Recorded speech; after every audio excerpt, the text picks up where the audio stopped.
Episode आज का जिसको कहते हैं शिक्षा, उसको हम शुरू करेंगे। तो मैं देख रहा हूं कि आप लोग 500 के आसपास जुड़ चुके हैं। रिक्वेस्ट है, आप जितने जुड़ रहे हैं प्लीज़ आप लोग दूसरों के साथ इसको शेयर करें, वॉच पार्टी करें और अपनी उंगलियां चलाते रहें जब जब आपको ठीक लगे। ओके, चलिए यीशु पर अध्ययन, टीचिंग ऑन जीसस। मैं खुद को बहुत बहुत ब्लेसेड, बहुत गौरवशाली और साथ ही साथ घमंड करता हूं कि मैं यीशु को जानता हूं और ऐसे जानता हूं जैसा मुझे जानना चाहिए। पतरस कहता है, पहला पतरस 4:11 में, ऐसे बोलो जैसे बोलना चाहिए। मैं मसीह को ऐसे जानता हूं जैसा पहली सदी की कलीसिया जानती थी। वाह, मेरी पूरी कोशिश है आपको भी मैं ऐसे ही पेश करूं इस मसीहा को जैसे पहले सदी के लोग जानते थे या पेश करते थे। पतरस जिसने जानकर उल्टा क्रूस पे लटक कर अपनी जान दे दी और लाखों लोगों को गवाही दी। पौलुस जो जेल में कैद हो गया इसी मसीहा के लिए और जिसने कहा मैं कोई मिलावट नहीं करता बल्कि सच्चाई से मसीहा का प्रचार करता हूं। वैसे पहली सदी की कलीसिया तीसरी सदी आने तक जब संस्था नहीं थी, किसी प्रकार का कॉन्स्टेंटाइन ने ऐसा कोई लीगलाइज रूल पास नहीं किया था क्रिश्चियनिटी के ऊपर कि अब इनको कोई नहीं सताएगा, तब तक जो सच्चाई से खराई से दुख उठाकर मसीहा और मसीहत चली वैसे ही आपके बीच में पेश करूंगा और करता रहूंगा। तो फिर से कहता हूं, मुझे घमंड है, मैं बहुत गौरव फील करता हूं, अभिमान महसूस करता हूं कि मैं इस मसीहा को जानता हूं जिसने आज से 2023 साल पहले इसी जमीन के ऊपर अपनी जान दी, पैदा हुआ, जिया 3.5 साल, क्रूस पर मारा गया यहूदियों के द्वारा गलत इल्जाम के चलते रोम की सरकार में, और तीसरे दिन जी उठा। 40 दिन के बाद बादलों पर उठा लिया गया। आमीन। इस यीशु का अध्ययन बड़े जबरदस्त तरीके से आपके पास लेकर आया हूं और मेरी विनती है अभी जो देख रहे हैं लाइव बहुत ध्यान से देखना और साथ ही साथ जो रिकॉर्डेड वीडियो आप देखेंगे आप भी बहुत ध्यान से देखिएगा कि यीशु को जब आप सीख रहे हैं कैसा है, किस तरीके से आपको यीशु को समझना है। सबसे पहला एक स्लाइड आपके बीच में रख रहा हूं और वह है यह, लिखा है पूरा विश्व यही जानना चाहता है कि यीशु कौन है, हु इज जीसस। यीशु कौन है? तो जिसके चलते एक ऐसा सेवक जिसका नाम था पौलुस, और वो कहता है प्रेरितों की किताब 9:5 में, the book of acts chapter 9:5 में, उसने पूछा जब उसको दर्शन मिला, जब वो घोड़े से नीचे गिर गया और रोशनी उसके ऊपर आई और एक आवाज उसको सुनाई दी, हे शाऊल, हे शाऊल, तू मुझे क्यों सताता है। और ये भाषा थी जिसमें यीशु ने बात की और वो है इब्रानी भाषा। एक्ट्स चैप्टर 27 में पढ़ लीजिएगा। और जब वो नीचे गिरा तो उसके मुंह से पहला शब्द निकला, तू कौन है। जो स्कूल में बच्चे पढ़ते हैं, जब उनके पास में टीचर कॉन्वेंट स्कूल में खासकर जब पढ़ाते हैं यीशु की बातें तो बच्चे पूछते हैं यीशु कौन है। कॉलेजेस में जब उनके पास में पुस्तक के माध्यम से या किसी भी सब्जेक्ट के माध्यम से यीशु की बात आती है तो वो बच्चे जवान पूछते हैं तू कौन है। सड़क पर आपको जब यीशु का पर्चा मिलता है या बाइबल मुफ्त में बांटी जा रही होती है तब आपके मन में ये प्रश्न उठता है, ये यीशु कौन है। आप जब किसी 5 स्टार होटल में जाते हैं और वहां के ड्रॉ खींचने पर आपको गिडियंस की बाइबल मिलती है जो कि बहुत अच्छा काम कर रहे हैं गिडियंस वाले, और वहां पर आप जब पढ़ते हैं प्रश्न उठता है ये यीशु कौन है, हु इज दिस जीसस। वैसे ही सोशल मीडिया पर या सोशल प्लेटफॉर्म पर आपको जब मसीहा की बातें साल में 3 बार, Christmas, Good Friday, Easter Sunday, आपके मन में प्रश्न उठता है, तू कौन है? आज आपको जवाब देने जा रहा हूं। ये वीडियो आपकी मदद करेगा। मेरे हिंदू भाई आपकी मदद करेगा, मुस्लिम्स आपकी मदद करेगा, बौद्धिस्ट आपकी मदद करेगा, विश्व का वो सब इंसान जो अभी मेरी हिंदी भाषा समझ रहा है आपको मदद करेगा। यीशु, तू कौन है? एक विश्वासी को यीशु के प्रति पूरी जानकारी और सही ज्ञान रखना जरूरी है। और जो मुझे अभी देख रहा है, same goes with you also, आपके लिए भी यही है। यीशु एक ऐसा व्यक्ति था जिसके पैदा होते ही कैलेंडर के 2 टुकड़े हो गए। दूसरे शब्दों में, कैलेंडर अपने आप को 2 हिस्सों में बांट गया। वो 2 हिस्सा क्या है? BC and AD. बीसी यानी before Christ, AD anno domini, जिसका अर्थ होता है the year of the Lord. जब यीशु पैदा हो गए वहां से एडी स्टार्ट हो गया। और जब यीशु नहीं पैदा हुए थे तो उसके पहले जब जिसने इतिहास लिखा वो यही लिखता था, बिफोर क्राइस्ट, मसीहा के पहले। आज भी बिफोर क्राइस्ट, कोई भी हिस्ट्री उठाकर देख लो, ये थे ऐसे मसीहा। और इसको कहते वक्त, इसको सिखाते वक्त मुझे घमंड है। अगर बाइबल के 40 लेखकों से पूछा जाए जिसने बाइबल लिखी, और लिखने में 1600 साल लग गए। 1600 साल यानी कि 16 पीढ़ी खप गई, इसमें खर्च हो गई, 16 पीढ़ियां खत्म हो गई। और तब जाकर ये पुस्तक लिखी गई जिसको कहते हैं बाइबल। ग्रीक वर्ड है बिबलिया। अगर उनसे पूछा जाए 40 को एक साथ खड़ा करके, आप जब बाइबल लिख रहे हैं तो इसका सेंटर कौन था, इस पुस्तक का सेंटर कौन है, तो जानते हो ये 40 क्या जवाब देंगे? वो सब के सब एक ही बात कहेंगे, सिर्फ यीशु, ओनली जीसस, सिर्फ यीशु। वाह! इसलिए बाइबल को आप कहीं से भी पढ़ो आपको यीशु ही मिलेगा। कहीं से भी पढ़ो आपको यीशु ही मिलेगा। अदन की वाटिका में यीशु था। जब आदम ने गलती करी, परमेश्वर ने कहा औरत और आदम से, औरत से खास करके कि तेरे पेट का बीज यानी कि मसीहा, और सर्प से कहा तेरे वंश के बीच, औरत का बीज, सांप के वंश के बीच, बीज, यू अंडरस्टैंड, बैर उत्पन्न करूंगा।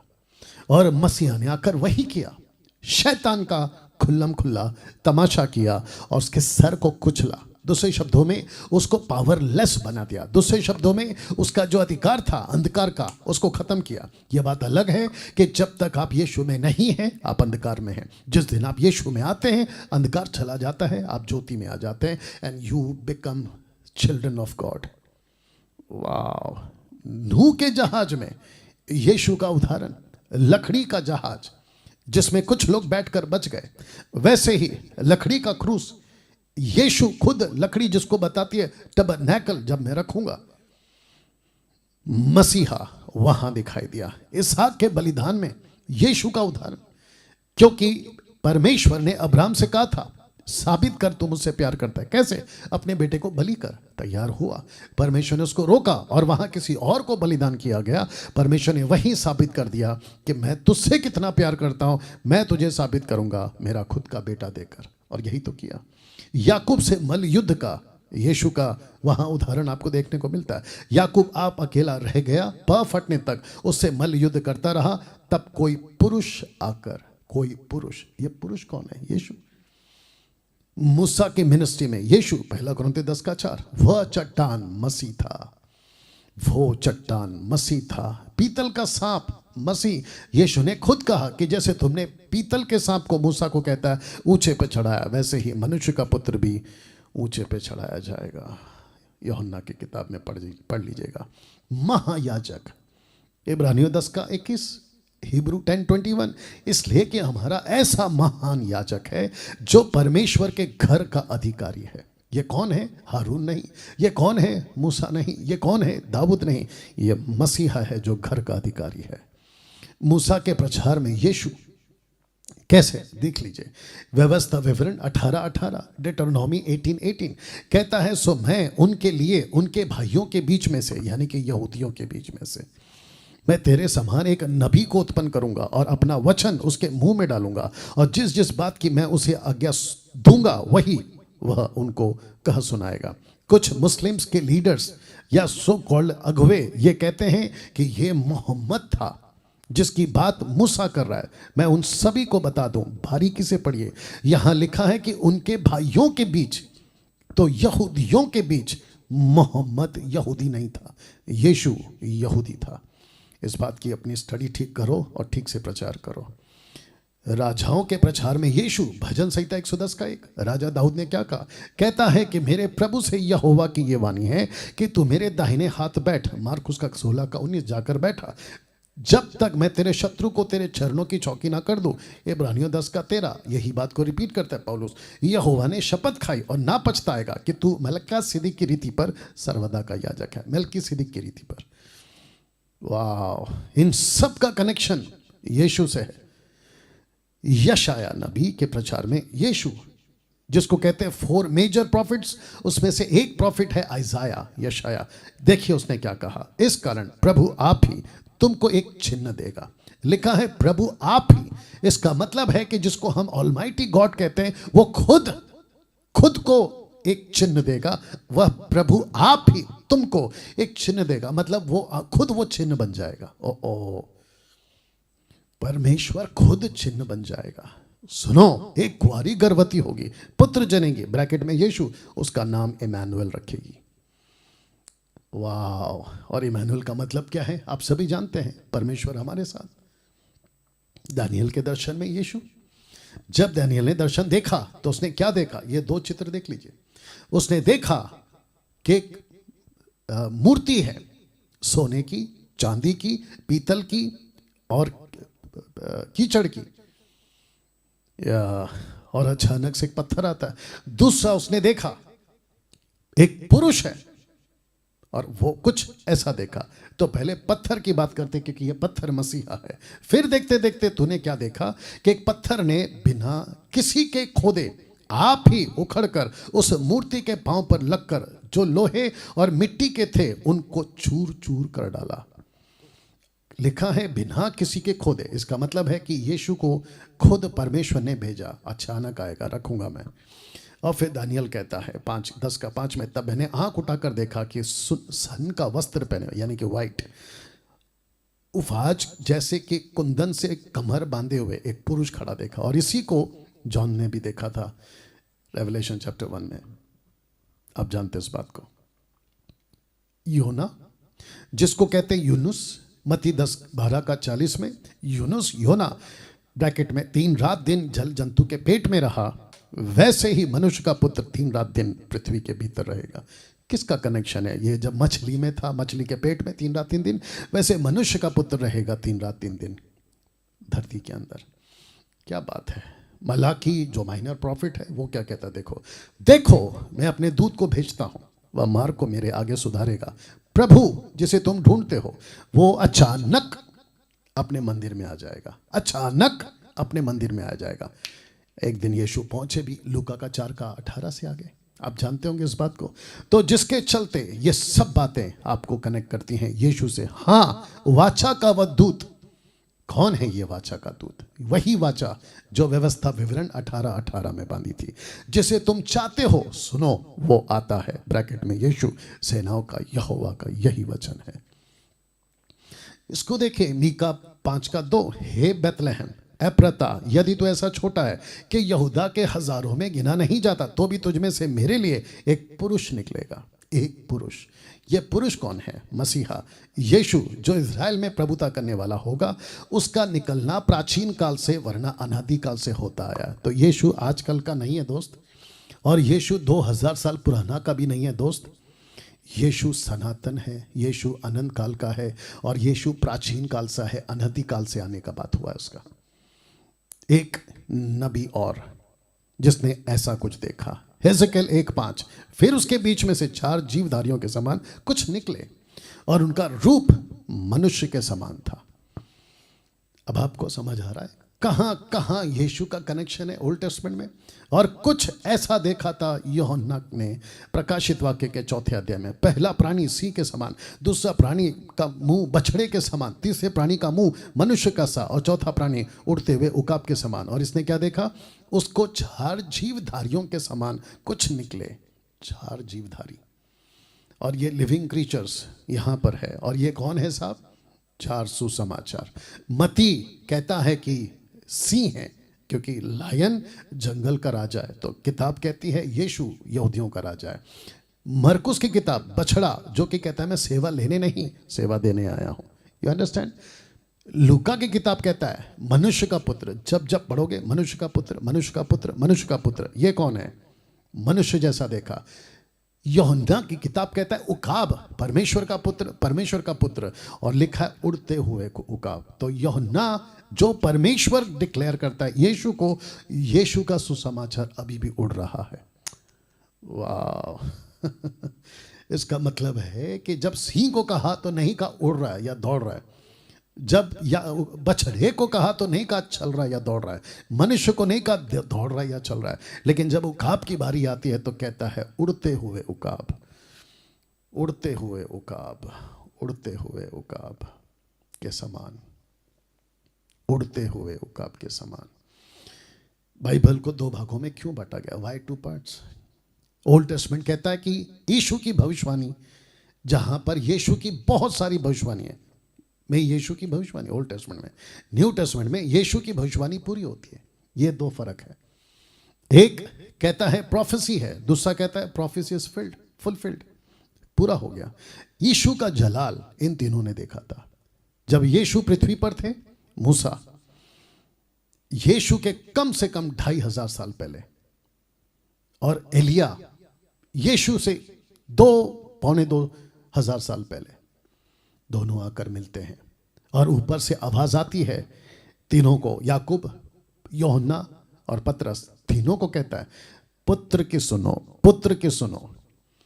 और कुछ लोग क्या कहते हैं आपको, सो कॉल्ड अपोस्टल टाइप के लोग, सुपरनैचुरल का दावा करने वाले, कहते हैं कि जैसे एलीशा को एलिया का दुगना मिला, वैसे ही आप भी तड़प रखो कि आपको एलिया का दुगना मिले जैसे एलीशा को मिला। ए मेरे भाई, बकवास करना बंद करो। और जितने ऐसी डॉक्ट्रिन या टीचिंग को मानते हैं, मैं उनको भी कह दूं कि एलीशा का अभिषेक नहीं चाहिए, एलिया का अभिषेक नहीं चाहिए। क्यों? आपको मसीह का अभिषेक मिल चुका है। पहला यूहन्ना 2:27 कहता है कि वह अभिषेक जो हो चुका है आपका और मेरा। तो जो आपका अभिषेक हो चुका है, उस अभिषेक को नीचे क्यों गिरा रहे हो? और ऐसी बकवास वाली डॉक्ट्रिन को क्यों पालन करते हो? और साथ ही साथ मैं उनको भी कहना चाहता हूं जो इस प्रकार की टीचिंग देते हैं। दोस्तों, एक औरत थी और जिसके बारे में लिखा है समरिटन वुमन, सामरी औरत। यीशु ने इसका जीवन बदला था। और जानते हो, इसके साथ बात करते करते यीशु ने क्या कहा था?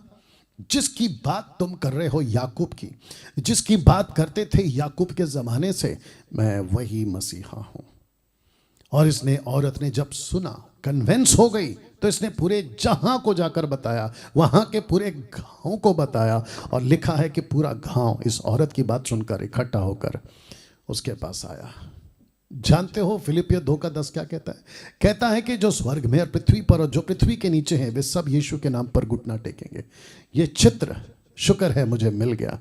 तब भी, अब भी, जब भी यीशु के आगे घुटना टेकना होगा, मानो या मत मानो। अभी बहस कर लो, चलेगा, लेकिन एक ना एक दिन घुटना टिकेगा, जबान कबूल करेगी। पता है कब? या तो जीते जी, या तो मरने के बाद, सिंहासन के सामने। जब मसीहा अपने सिंहासन पर बैठा होगा, तब तुम्हारी आंख खुलेगी। अरे बाप रे! जिसको हम चरनी में लपेटा मसीहा कहते थे, ईसाइयों का खुदा, वो तो सबका खुदा है। जिसको हम कहते थे कि बाइबल का परमेश्वर, ये तो सबका परमेश्वर निकला। जिसको हम कहते थे कि ये तो किसी एक कौम का मानने वाला खुदा है, ये तो सबका खुदा निकला। तब आंख खुलेगी, जबान कबूल करेगी, घुटना टिकेगा कि यीशु ही प्रभु है। किसी दूसरे के द्वारा उद्धार नहीं, क्योंकि स्वर्ग के नीचे मनुष्य में कोई दूसरा नाम नहीं दिया गया जिसके द्वारा हम उद्धार पा सके। ये आपको समझ में आना जरूरी है। यीशु का प्रभाव 3 लोक में चलता है साहब।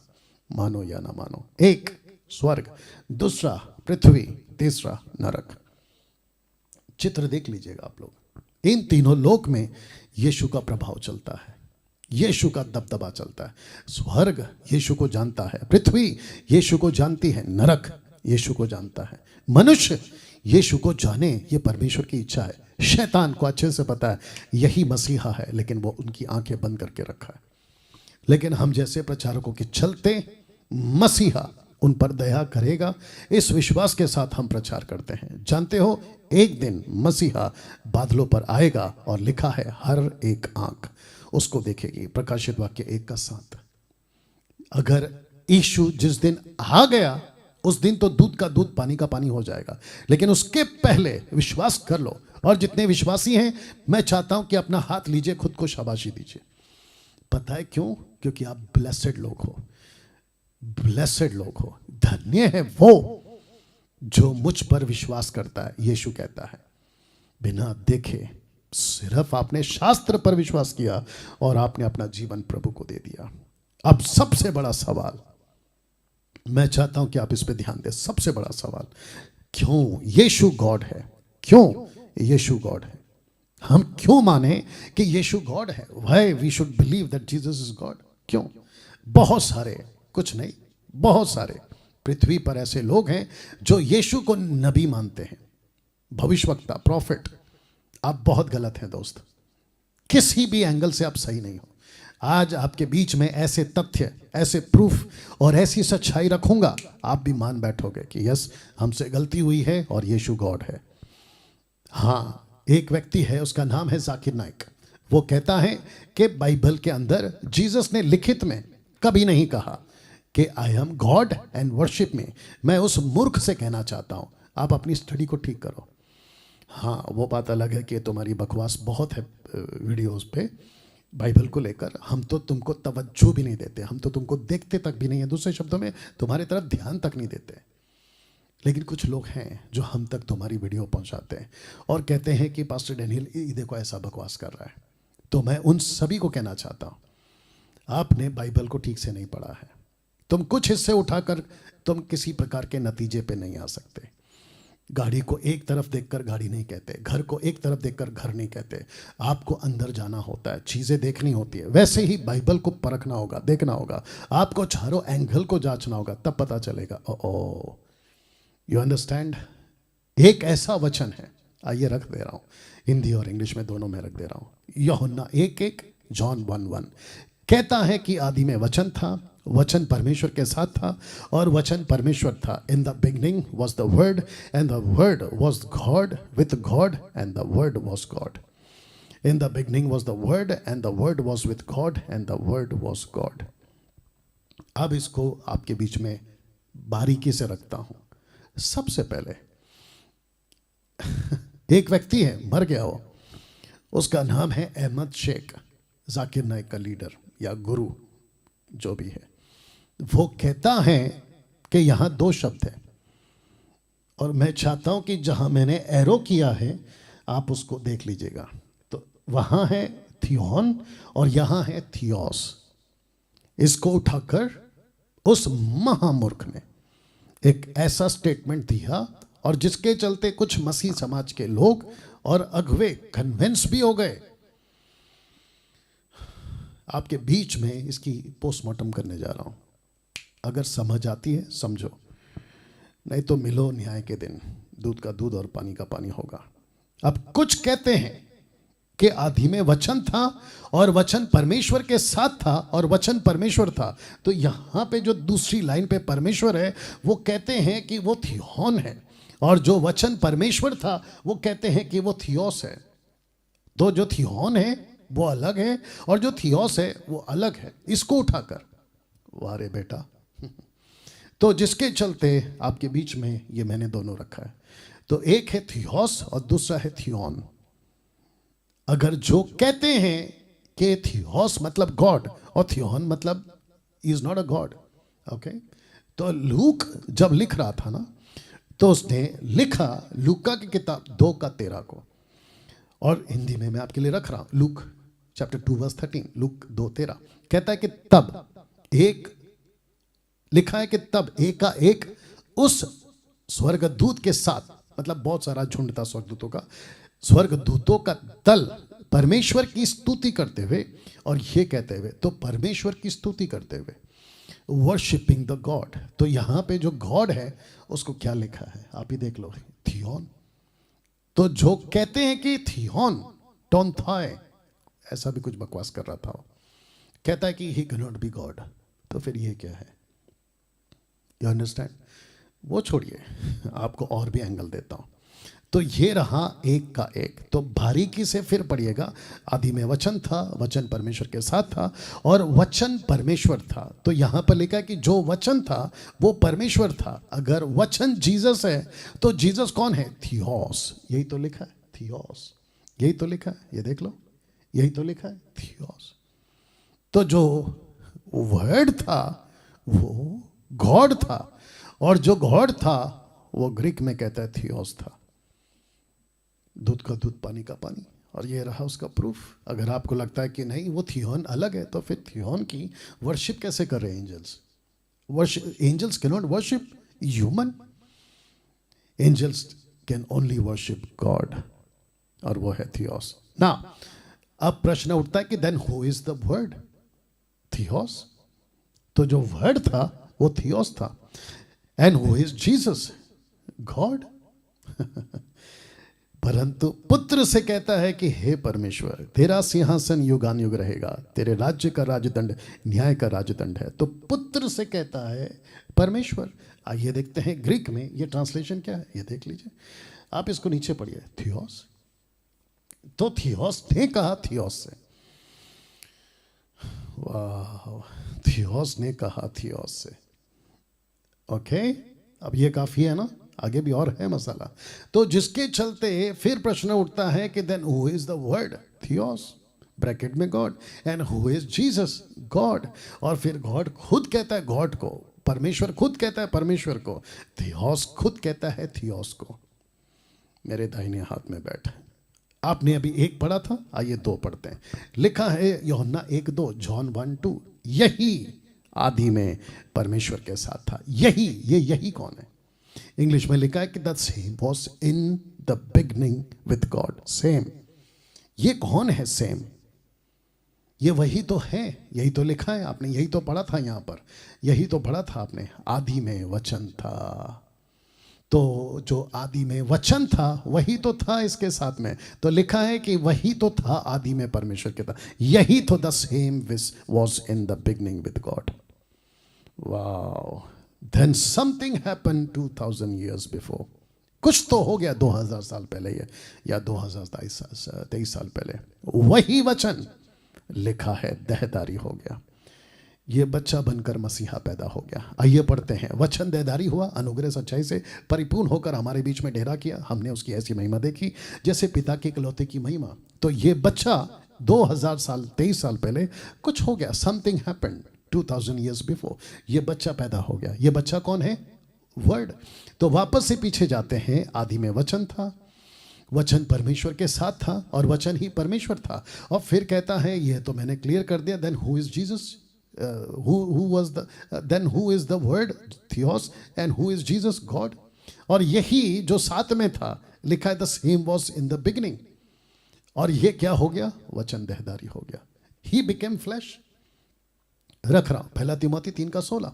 और उसमें संदेह नहीं, किसी प्रकार का कोई संदेह नहीं कि भक्ति का भेद गंभीर है, अर्थात वह जो शरीर में प्रकट हुआ, आत्मा में धर्मी ठहरा, स्वर्गदूतों को दिखाई दिया, अन्य जातियों में उसका प्रचार हुआ, जगत में उस पर विश्वास किया गया और महिमा में ऊपर उठाया गया। और 1 तिमोथी चैप्टर 3:6 इंग्लिश क्या कहता है देखो, and without controversy great is the mystery of godliness, God was manifested in the flash. God was manifested in the flash. तो जब पृथ्वी पे पैदा हुआ था कौन था? थियोस। ये थियोस पहला क्या था? वर्ड। और मैंने कहा था कि why he became word, why he was introduced to us as a word, क्योंकि लूसीफर ने वो वर्ड डाला था हवा के कानों में, बिगड़ो। तो यीशु कहता है मैं भी वचन डालूंगा, सुधरो। वाह, ताली बजनी चाहिए यहाँ पे। यहाँ 3 बातें हैं। कहाँ पे? वचन 1 से लेके 14 तक। यहाँ टोटल 3 बातें हैं। वचन देहधारी हुआ, अनुग्रह और सच्चाई से परिपूर्ण होकर हमारे बीच में डेरा किया। A एंड B, अभी आएगा C ना। इसके पहले कि मैं आपको बताऊं कि जो डेरा किया उसको कहते हैं स्केनियो। स्केनियो ग्रीक वर्ड है और जिसका अर्थ होता है टबरनैकल। वाह, मैं इसी के ऊपर बात करूंगा, टबरनैकल। और टबरनैकल कहाँ देखा गया था? मूसा के टाइम पे। और यहाँ जो कुछ होता था उस सब का कनेक्शन यीशु के साथ है। और टबरनैकल का मतलब क्या है? इमैनुअल। इमैनुअल का मतलब क्या है? God is with us. और जब लड़की ने, या माफ करे, जब यशायाह ने एक कुंवारी के बारे में बात किया था कि कहता है कि देखो एक कुंवारी गर्भवती होगी, एक पुत्र जनेगी, उसका नाम इमैनुअल रखा जाएगा, जिसका अर्थ यह है कि परमेश्वर हमारे साथ। सी, तो जब यीशु पैदा हुआ था, डेरा किया था पृथ्वी पे, यीशु जब पैदा हुआ था, जब डेरा किया था, तो नीचे कौन पैदा हुआ था? चलता फिरता टबरनैकल, मिलाप वाला तंबू। अब इसको नहीं पढ़ोगे, जो लोग कहते हैं ना कि how can Jesus B God, ये रहा प्रूफ।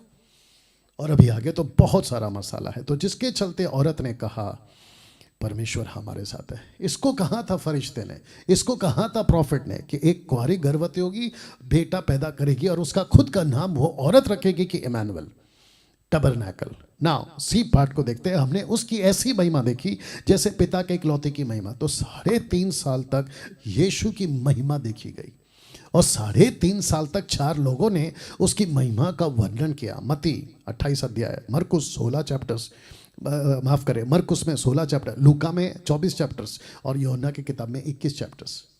इन सब ने उसकी महिमा को रखा।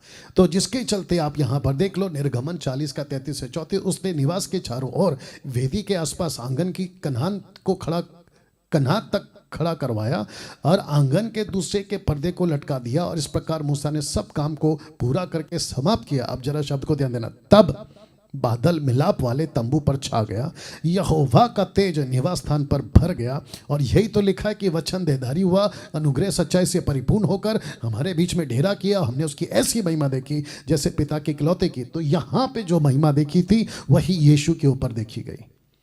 अब बताइए कितना पैरेलल है, कितना सिमिलर है और कितना मिलता जुलता है।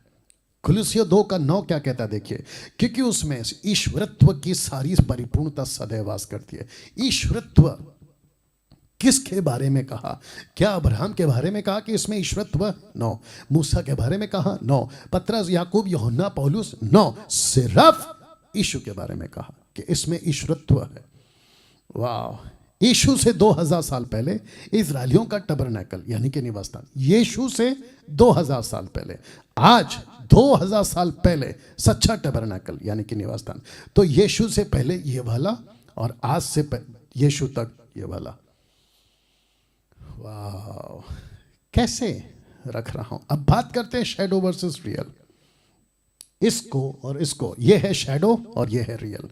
और यही तो हुआ था। यहां था टबरनैकल शैडो और यहां था रियल। यही आपके बीच में रख रहा हूं, शैडो वर्सेस रियल। आइए पढ़ते हैं इब्रानियों 8 का 5। सो लिखा है, जो स्वर्ग की वस्तुओं का प्रतिरूप प्रतिबिंब के सेवा करते हैं, जैसे जब मूसा तंबू बनाने पर था तो उसे यह चेतावनी मिली थी कि देख, जो नमूना तुझे पहाड़ पर दिखाया गया था उसके अनुसार सब कुछ बनाना। और हिब्रू ट्रांसलेशन क्या कहता है नमूना को? Who serves unto the example and shadow of heavenly things. Shadow. वाह! तो जिसके चलते मैंने नाम क्या दिया? Shadow versus real. आप जब मसीह को पढ़ते हैं, यीशु के बारे में जानते हैं, तो आपको ऐसे देखना है। तो जिसके चलते शैडो ना। कुलुस्सियों 2 का 2 से 3 तक, ताकि उनके मनों में शांति हो, वे प्रेम से आपस में गठे रहें, वे पूरी समझ का सारा धन प्राप्त करें, परमेश्वर पिता के भेद को जो टबरनैकल में था अब यीशु में है, तो भेद को अर्थात मसीहा को पहचान ले। मसीहा कौन है? सीक्रेट है। मसीहा कौन है? मिस्ट्री है। मसीहा कौन है? भेद है। अच्छे को समझ में नहीं आएगा। इसलिए जाकिर नाइक जैसे लोग और उसको मानने वाले लोग कहते हैं कि यीशु कैसे गॉड हो सकता है? वो तो नबी है, तो ये तो मिस्ट्री है, उसको कहां से समझ में आएगा? और जो शरीर में है वो तो कभी नहीं समझेगा। कल ही तो कहा था मैंने आप लोगों से। कैसे लग रहा है? या इस मसीहा को समझने के लिए आपको अलौकिक बुद्धि या ज्ञान की जरूरत है। सबकी बस की बात नहीं है, तो भूल जाओ उन लोगों को। और ऐसो की वीडियो देखना भी नहीं, और ऐसो की वीडियो को देखकर डाउट भी नहीं लाना कि अरे हाँ यार ये सही बोल रहा होगा। कचरा है वो, नरक का। परमेश्वर पिता के भेद को अर्थात मसीह को पहचान ले, जिसमें बुद्धि और ज्ञान से सारे भंडार छिपे हुए हैं। बुद्धि और ज्ञान से सारे भंडार छिपे हुए हैं। आपको डिग करना होगा, डिग। आपको यीशु को देखना होगा, बैठना होगा, आपको स्टडी करना होगा, तब पता चलेगा। You understand? दूर से मत देखो मसीह को, नजदीक आओ। तो कौन है सच्चा निवास स्थान? यीशु। तो सच्चा निवास स्थान कौन है? तो ओल्ड टेस्टमेंट में क्या था? शैडो। यीशु क्या है? रियल। यही तो रखा, शैडो वर्सेस रियल। अभी तक कैसा लग रहा है दोस्तों? ना मैं चाहता हूं कि जितने फेसबुक पर हैं खूब शेयर करें, दूसरों तक पहुंचाएं। आइए देखते हैं कैसे और क्या क्या कनेक्शंस हैं इन दोनों में। Are you ready for this? निर्गमन 25:1 में ना मैं जब बात कर रहा हूं तो मैं आपको बताऊं कि मूसा जब परमेश्वर से बात करता था ना, बहुत ध्यान से सुना, बहुत कनेक्शन है, गहरा कनेक्शन है इसमें। जब मूसा परमेश्वर से बात करता था तो मूसा के चेहरे पर रोशनी आती थी। जब मूसा बात करता था, परमेश्वर जब उससे मिलने आते थे, एक प्रकार का भूकंप, हाहाकार, क्या कहते हैं ना, भूचाल और रोशनी, महिमा, बादल, गरजना, बिजली, सब एक साथ होते थे। तो 6 लाख लोग डर जाते थे। 6 लाख लोग डर जाते थे। बोला हम अगर ऐसे परमेश्वर से मिलने आएंगे पहाड़ के आसपास तो हमारे बच्चे मर जाएंगे, हम मर जाएंगे। तब परमेश्वर ने कहा ओके, एक काम करते हैं, मैं इनके लिए निवास स्थान बनाता हूँ और मैं चाहता हूं कि मुझे मिलने के लिए लोग यहां पर आए निवास स्थान में। तो जिसके चलते ये सिस्टम परमेश्वर ने दिया और इसी को कहते हैं इमैनुअल। इसका अर्थ है कि परमेश्वर हमारे साथ में है। जब आप लोगों ने पहली बार बाइबल पढ़ा होगा ना, तो जब स्वर्गदूत ने कहा, यशायाह के द्वारा जब बात की गई थी, एक कुंवारी गर्भवती होगी, उसको बेटा होगा और वो बेटे का नाम इमैनुअल रखेगी, तब आपका माथा नहीं चला अरे ये क्या होता है, पर यहां पता चलेगा। You understand? आइए पढ़ते हैं। यहोवा ने मूसा से कहा, वचन दो इजरायलियों से कहना कि मेरे लिए भेंट लाए, जितनी अपनी इच्छा से देना चाहे उन्हीं से मेरी भेंट लेना, क्योंकि परमेश्वर जबरदस्ती किसी का पैसा और किसी से पैसा नहीं लेता। तो ये जो पुलपीठ पे पास्टर लोग प्रचार करते रहते हैं ना कि आपका पैसा परमेश्वर को चाहिए, बकवास। और कभी चर्च वालों ध्यान से सुनो, कभी मुझे कल किसी ने मैसेज किया, बोला पास्टर जी क्या दशमांश निकालना सही है? नहीं, कोई जरूरत नहीं है। आपको अपनी मर्जी से देना है, किसी के कहने से नहीं देना है। यही तो मैं प्रचार करता हूँ। लूट मची है सब मसीह मार्केट में, दो दो दो दो, जैसे भिखारी भीख मांगता है ना, ये पुलपिट पे खड़े होकर संडे के दिन अनाउंसमेंट करते हैं, ऑफरिंग दो, ऑफरिंग दो, ताइद दो, ताइद दो। बकवास। मेरा बहुत दिमाग खराब होता है ऐसे लोगों के ऊपर। मसीह के नाम को खराब करके बैठे हैं लोग, और दूसरे जब देखते हैं बोला क्या भिखारीपन चल रहा है। मैं कहना चाहता हूं अगर ये लाइन, ये वीडियो आपके पास पहुंच गई, सुधरो, नहीं तो खूब मार पिटेगी यीशु से। आइए पढ़ते आगे। लिखा है कि जिन वस्तुओं की भेंट उनसे लेनी है वे ये हैं, स्पेसिफिक, स्पष्ट। क्या क्या है आइए देखते हैं। सोना, चांदी, पीतल, अब इसको देखिएगा, नीले बेचैनी, लाल रंग का कपड़ा, सूक्ष्म सनी का कपड़ा, बकरी का बहाल, लाल रंग से रंगी हुई मेढ़ों की खालें, सुइसों की खालें, बबूल की लकड़ी, उजाले के लिए तेल, अभिषेक के तेल के लिए सुगंध, धूप के लिए सुगंध द्रव्य, एपोद, चपरास के लिए सुलेमानी पत्थर और जड़ने के लिए मणि, इन सब को लेकर आना। वाह। और वे मेरे लिए एक पवित्र स्थान बनाए कि मैं उनके बीच निवास करूं। इमैनुअल, याद आ गया? Emmanuel, God is with us. निवास स्थान बनाना। जो कुछ मैं तुझे दिखाता हूं अर्थात निवास स्थान और उसके सब सामान का नमूना उसी के अनुसार तुम लोग उसे बनाना। नमूना, शैडो। You understand? क्या बात है। आइए एक करके रखते हैं। सोना अलौकिकता को दर्शाता है, डिवाइनिटी को दर्शाता है। चांदी छुटकारा, रिडेम्पशन को दर्शाता है। पीतल दुख उठाना, सफरिंग को दर्शाता है। और सबसे ज्यादा इसी धातु का या पीतल का टबरनेकल में पीतल ही इस्तेमाल हुआ है सबसे ज्यादा। रखूंगा समझ आ जाएगा। नीले, ब्लू, सन ऑफ गॉड को दर्शाता है। याद रखो, नीला आकाश, नीला हमेशा परमेश्वर की तरफ इशारा करता है, सन ऑफ गॉड। बेचैनी, पर्पल, जीसस द किंग, मतलब पर्पल कपड़ा राजाओं के लिए।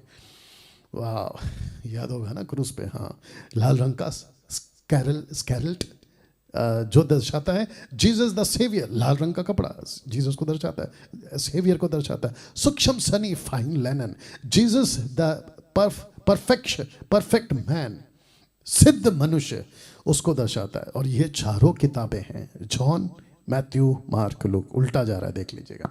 जॉन पहले आ गया, मैथ्यू जो पहला था वो बाद में आ गया, मार्क जो उसके बाद आता है लूका के पहले आ गया, लूका लास्ट में आ गया। इन सब का कनेक्शन इसके साथ है।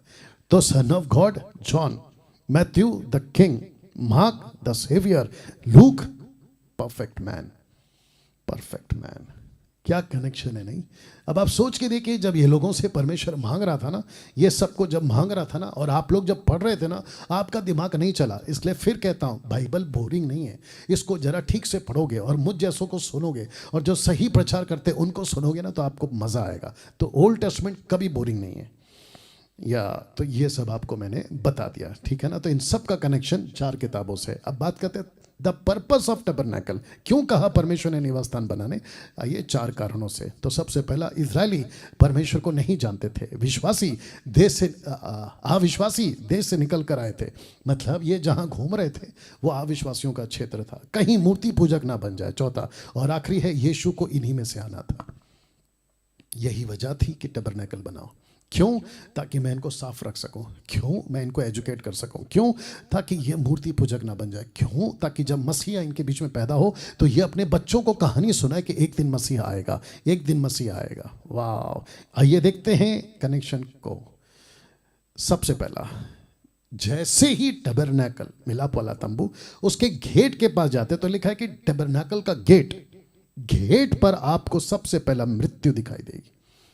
जानवरों की बलि चढ़ रही है, जानवर मर रहे हैं, जानवरों को काटा जा रहा है। ये देख लीजिएगा। ये क्या दर्शाता है? रोमियो 5:8। परंतु परमेश्वर हम पर अपने प्रेम को इस भलाई से, इस रीति से प्रकट करता है कि जब हम पापी थे तभी मसीह हमारे लिए मरा। तो बकरी का लहू क्यों बहाता था? पाप के लिए। यीशु का लहू क्यों बहा? पाप के लिए। और वैसे ही पौलुस कहता है आपको भी संसार के लिए मरना पड़ेगा। यही तो लिखा है रोमियो 6:8 में। सो यदि हम मसीह के साथ मर गए तो मरो मसीह के लिए, मर जाओ संसार के लिए, लालच के लिए, पाप के लिए, घमंड के लिए। वो चीज जो आज आपको मसीह से दूर कर रही है, मर जाओ। व्यभिचार के लिए मर जाओ, पॉर्न वीडियोस के लिए मर जाओ, उल्टी सीधी हरकतों के लिए मर जाओ। मसीह जीवन जीना आसान नहीं है साहब। मसीह बनना आसान है, बने रहना नहीं।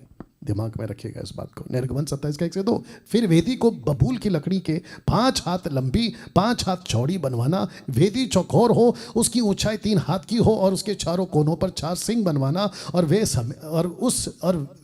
उस समेत एक ही टुकड़े की हो। उस समेत एक ही टुकड़े की हो, मतलब लकड़ी भी एक ही टुकड़े का और पीतल भी एक ही टुकड़े का। उसे पीतल से मड़वाना। पीतल, और पीतल क्या दर्शाता है अभी बताता। सफरिंग, दुख उठाना। लकड़ी किसको दर्शाता है वो भी बताऊंगा। वेदी को बबूल की लकड़ी से क्यों और उसे पीतल से मड़वाना क्यों? Question mark. तो पीतल और लकड़ी, और ये उसका दोनों का मिश्रण। तो ऐसे बना था पीतल लकड़ी से। कौन सी लकड़ी? बबूल की लकड़ी। अब जानना चाहते हैं बबूल की लकड़ी क्यों? बबूल की लकड़ी यीशु का शरीर से जन्म लेना। वाह! पीतल से मड़वाना, यीशु का दुख उठाना। तो लकड़ी क्या है? शरीर। मैं रखूंगा अभी। लकड़ी किसको दर्शाता है? शारीरिक शरीर को। पीतल किसको दर्शाता है? दुख उठाने को। गलतियों 3:13। मसीह ने जो हमारे लिए श्रापित बना, हमें मोल लेकर व्यवस्था के श्राप से छुड़ाया। क्योंकि लिखा है जो कोई काठ पर लटकाया जाता है वो श्रापित है। काठ पर। अब इसको पढ़िए, प्रकाशित वाक्य 1:15। उसके पांव पीतल के समान थे जो मानो भट्टी से तपाया गया हो। पीतल क्या दर्शाता है? सफरिंग। लकड़ी क्या दर्शाता है? शरीर। जो काठ पर लटकाया जाता है कौन है? श्रापित। यीशु क्या बना? श्रापित। शरीर में क्या बना? श्रापित। कनेक्शन देख रहे हैं? कैसे बोल सकते हैं कि आप ये गॉड नहीं है? सी, यीशु गॉड है। अब ये इसको पढ़ना होगा, मैं रखता हूं। आइए पढ़ते हैं निर्गमन 30:18, एक्सोडस 30:18। धोने के लिए पीतल के एक होदी और उसका पाया पीतल का बनाना, उसे मिलाप वाले तंबू और वेदी के बीच में रखकर उसमें जल भर देना। मिलाप वाले तंबू, और लिखा है तंबू और वेदी के बीच में रखना। ऐसा क्यों रखूंगा? ऐसा क्यों? और पीतल का ही क्यों? और उसमें पानी क्यों भरना है? वाह, कौन है ये होदी? इफिसियों 5:26 लिखा है कि उसको वचन के द्वारा जल के स्नान से शुद्ध करके पवित्र बनाए। यीशु ने दुख उठाया। पौलुस कहता है, नहीं पढ़ना, रखा भी नहीं हो, आप लोग बाद में पढ़ लीजिएगा, प्रेरितों की किताब 14:22 और 23 कहता है कि हमको दुख उठाकर मसीह के राज्य में प्रवेश करना होगा। सुसमाचार हमारे पास में लड्डू की तरह नहीं पहुंचा है, राजा महाराजा के थाली में सचकर नहीं पहुंचा है। दुख उठाकर मसीह ने आपके और मेरे पास में सुसमाचार को पहुंचा। इसको देखिए तब तक। वाह दोस्तों, अभी तक कैसा लग रहा है? अब इसको देखिए, निर्गमन 25:10-11 लिखा है कि बबूल की लकड़ी का एक संदूक बनाया जाए। इसको कहते हैं संदूक, आर्क, जिसको लेकर दाऊद गया था, जिसको लेकर दाऊद नाचा था। अब आपको नाचना है ना, तो पहले इसको उठाओ। वचन 11, उसको चौके सोने से भीतर और बाहर मड़वाना। तो इसका क्या कनेक्शन है देखिएगा। ये था संदूक, इसको कहते हैं आर्क, और ये 2 धातु से बना था, सोना और लकड़ी। ऐसा क्यों? इसका कनेक्शन क्या है ये देख लीजिए। तो ये बना था सोना से और लकड़ी से, जिसके लिए एरो दे दिया। अब इसका अर्थ क्या है? इसका कनेक्शन यीशु से क्या है? 100% ह्यूमन एंड 100% गॉड। कैसे कोई कह सकता है कि यीशु नबी है? कैसे कोई कह सकता है कि यीशु प्रॉफिट है? कैसे कोई कह सकता है कि यीशु गॉड नहीं है? अब ये देख लो, दिमाग की बत्ती जल रही है? ऑफकोर्स जल रही है। बबूल का कांटा, जो कांटों का मुकुट रखा था ना यीशु पे, कौन सा था? बबूल का। ये था वो पेड़, ऐसा चित्र देख लो। सबका कनेक्शन यीशु के साथ है। वाह, यहां 3 चीजें थी, 10 आज्ञा, हारून की छड़ी और मन्ना। इनका भी कनेक्शन, ये तीनों भी यीशु ही हैं। कैसे? मैं रख रहा हूं। आप जानते हैं आदि में वचन था, यानी कि 10 आज्ञा क्या थी? वचन। मन्ना की बात करते, तुम्हारे बाप दादों ने जंगल में मन्ना खाया, मर गए। ये वो रोटी है जो स्वर्ग से उतरी है, ताकि मनुष्य उसमें से खाए और ना मरे। ये हो गया दूसरा। तीसरा, कोरा का पाप। यहां पे क्या था? लकड़ी। यहां पे क्या क्या है? वापस से पीछे जा रहा हूं, यहां पे क्या क्या है? 10 आज्ञा, हारून की छड़ी और मन्ना। 10 आज्ञा बता दिया, मन्ना बता दिया, हारून की छड़ी बताता हूँ। क्या गजब का कनेक्शन है, आपको भी मजा आएगा। मूसा का बड़ा भाई हारून, उसके हाथ की छड़ी। तो यहाँ पे झगड़े हो गए थे, और ये जो बीच में खड़ा, ये जो सवाल कर रहा है, इसका नाम है कोरा। इसका पाप ऐसा था, ये कहता है 12 गोत्र हैं, तो 12 गोत्र के हिसाब से आप ही की लकड़ी, मतलब हारून को ही क्यों आपने लीडर बना के रखा है? मैं भी बनूंगा, हम भी बनेंगे। तो 12 प्रकार की लकड़ी, 12 गोत्र के हिसाब से लकड़ी लाई गई, और उनसे कहा गया कि संदूक में रखो, आर्क में परमेश्वर के पास में रखो, और देखते हैं कि कौन सी लकड़ी का, यानी कि कौन से गोत्र का लीडर बन सकता है, जिसको परमेश्वर चुने वही बनेगा। आइए देखते क्या लिखा है 7 से 8 तक में, 17 का 8, 7 से 8 तक में। उन छड़ियों को मूसा ने साक्षी पत्र के तंबू में यहोवा के सामने रख दिया। दूसरे दिन मूसा साक्षी पत्र के तंबू में गया, तो क्या देखा कि हारून की छड़ी जो लेवी के गोत्र से था, हारून की छड़ी जो लेवी के घराने के लिए थी, उसमें से कलियां फूट निकली, अर्थात उसमें कलियां लग गई और फूल भी फूले और पक्के बादाम भी निकले। वाह, ये देख लो। जब उसने छड़ी रखी, एक दिन पहले ना फूल था, ना कली थी, ना बादाम था, बीज कुछ भी नहीं था, लेकिन जब निकाला तो लग गई। ऐसा क्या कनेक्शन है यीशु से इसका? आप जानते हैं लकड़ी पहले मरी हुई थी, जब फूल नहीं था ना, लकड़ी सूखी हुई थी, मरी हुई थी। यीशु भी मरा था। लिखा है कि लकड़ी में जीवन आया, यीशु भी तीसरे दिन जी उठा। यीशु जी उठा। ये देख लो 17 का 31, क्योंकि उसने एक ही दिन ठहरा है जिसमें वह उस मनुष्य के द्वारा धर्म से जगत का न्याय करेगा, जिसे उसने ठहराया है, और उसे मरे हुए में से जिलाकर ये बात सब पर प्रमाणित कर दी कि यीशु ही सबका न्याय करेगा। और यहाँ पे प्रमाणित कर दी कि हारून ही न्याय करेगा, या हारून ही महायाजक होगा। कैसे? लकड़ी में जान दे दी। यीशु का जी उठने का पर्पस क्या है? ताकि वो न्याय करेगा। आज बहुत सारे 11 लोग, आप समझदार है ना, 11 लोग कौन? इनमें से बहुत सारे 11 लोग झगड़ा कर रहे हैं, मैं राजा हूं, मैं परमेश्वर हूं। वो 11 के 11 को यीशु ने जवाब दे दिया खुद को जिंदा करके, मैं हूं, और लिखा है न्याय वो करेगा। देख लीजिए, लिखा है कि धर्म से जगत का न्याय करेगा। दोस्तों अभी तक कैसा लग रहा है? I know candle stand and Jesus, इसका कनेक्शन क्या है? अब इसका कनेक्शन यीशु से कैसा? Question mark. आप जानते हैं मैं रख लेता हूँ, तुम डालियाँ हो। कैंडल स्टिक देख लीजिएगा, जो मुझ में बना रहता है उसमें बहुत फल लाता है, क्योंकि मुझसे अलग होकर तुम कुछ भी नहीं कर सकते। तो यीशु हमको खुद से जोड़ता है, जैसे यहाँ जुड़ा हुआ है, एक दूसरे से जुड़े हैं। और लाइट और तेल जब सब में डाली जाती है तो एक ही पाइप से या एक ही कनेक्शन से सबको रोशनी मिलती है या सबको सप्लाई मिलता है। यीशु से जुड़े हो, आप फलवंत हो। अब इसका कनेक्शन यीशु से, जिसको कहते हैं रोटी, ब्रेड या शो ब्रेड या जो भी, यूहन्ना का 6 का 32 और 35 तक। यीशु ने उससे कहा, मैं तुमसे सच सच कहता हूँ, मूसा ने तुम्हें वो रोटी स्वर्ग से ना दी, परंतु मेरा पिता तुम्हें सच्ची रोटी स्वर्ग से देता है, क्योंकि परमेश्वर की रोटी वही है जो स्वर्ग से उतरकर जगत को जीवन देती है। तब उन्होंने उससे कहा, हे प्रभु, ये रोटी हमें सर्वदा दिया कर। यीशु ने उससे कहा, जीवन की रोटी मैं हूँ। और यहाँ 12 प्रकार की रोटी होती थी, आप चाहे तो गिन लीजिए, 12 गोत्र। तो यीशु कहता है, मैं यहूदा के गोत्र से निकला हूँ, वो रोटी। अब आपको टेबल पे पड़ी रोटी नहीं खाना है, आप यीशु के पास में हैं, यीशु का वचन सुनते हैं, वही रोटी है। बाकी आप लोग समझदार हैं। अब कनेक्शन, अब इसका कनेक्शन यीशु से कैसे? महायाजक की बात कर रहा हूँ, इब्रानियों 6 का 20, जहाँ यीशु मलकासिदक की रीति पर सदा काल का महायाजक बनकर हमारे लिए अगुवा की रीति पर प्रवेश किया। तो यीशु ने इस मंदिर पर जैसे हारून प्रवेश करता था साल में एक बार, यीशु कहता है मैं हमेशा के लिए प्रवेश कर चुका हूँ। तो आपको किसको फॉलो करना है? हारून को? नहीं। आपको किसको फॉलो करना है? मूसा को? नहीं। आपको किसको फॉलो करना है? एलिया को? नहीं। आपको किसको फॉलो करना है? अब्राहम को? नहीं। आपको यीशु को फॉलो करना है।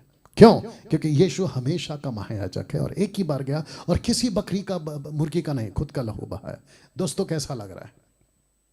अब पर्दे की बात करते हैं। ये पर्दा कौन है? ऑफ कोर्स यीशु। कैसे? आइए बताते हैं।